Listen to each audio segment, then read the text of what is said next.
Comrades, Part 1, hard difficulty walkthrough for WikiGameGuides.com.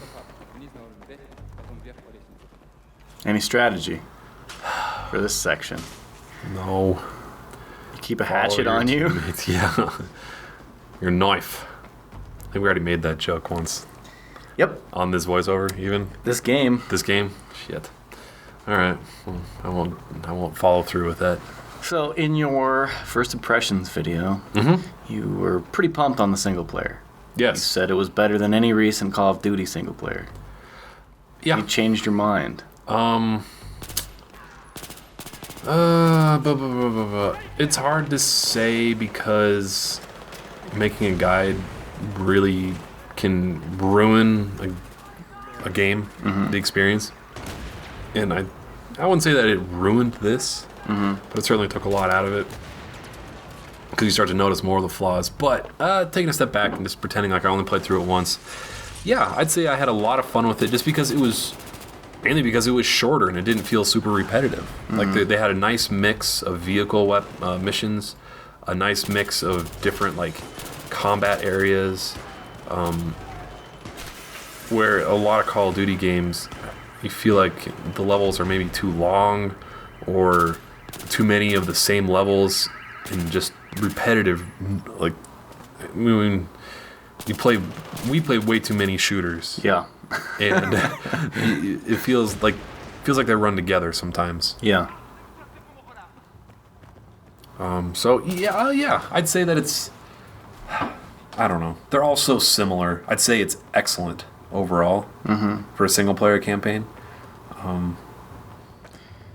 But nothing like mind blowing. You have to play it kind of thing. I think maybe just all of the single player, like we were talking about in the last video, all of the single player first person shooters have gotten so generic that they all run together. Like So if you hadn't played a shooter since Call of Duty 4, would this blow your mind? The graphics would blow your mind. Yeah.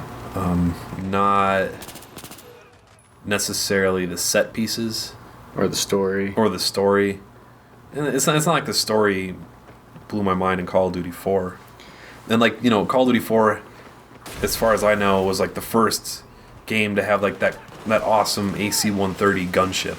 Remember that? When it's kind of like that gray vision and you're just floating kind of above. like infrared and you're just popping dudes. Exactly. You know, and that's in this game. Yeah. There's not a ton of originality. Whereas a game like Halo, it's space. You can do anything. They can do there can be any weapons. Things. Right.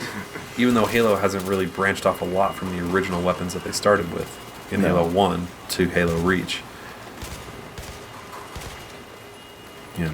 I like to kind of hug this left wall and push forward opposite from my teammates. Like, take a look at where your teammates are and just fan out, I guess is the best way to explain that. Oh, I don't think anybody's going to use this guide. It's not that hard. Have you, after playing all of these games, yeah, do you feel like you're ready for the military? No, I don't. No, I don't. You know what's crazy though? I've thought about, not so much recently, but for a while I've seriously thought about joining the Army. Because my dad was in the Army, and I don't know, he kind of pushed me a little bit towards that, but never seriously. He wanted me to just get a college degree, which I didn't do. And then, and that's it. Like, seriously, every May, June or so, he asks me if I'm interested in reapplying to CU to go back to get a degree. Oh, really? Yeah. Would he pay for it? Yeah. I think he's got one of those college tax-free bank accounts set up. And I think there's still money in there. From when you quit? From when I quit. He was planning on 4 years, if not 5, maybe a master's degree. Yeah. And I didn't do any of that.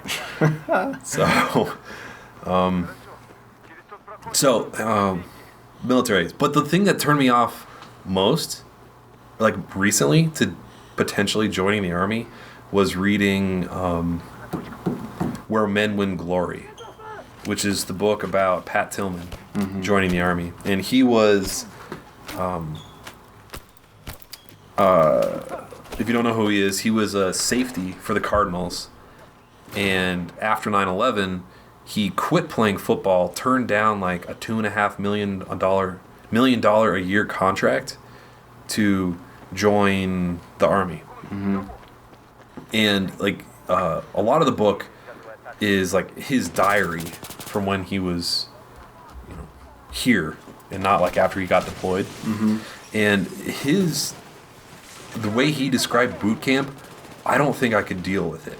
And not because of the physical challenges involved in it, but like Pat Tillman was this top of the line athlete, very smart guy, very quick guy, and he was basically like, he said the people around him were so dumb that he just could like, and he was like constantly fighting authority, and like really had to learn quickly how to deal with being inferior to other people who are possibly far inferior to you in terms of physical abilities or intellect or anything like that.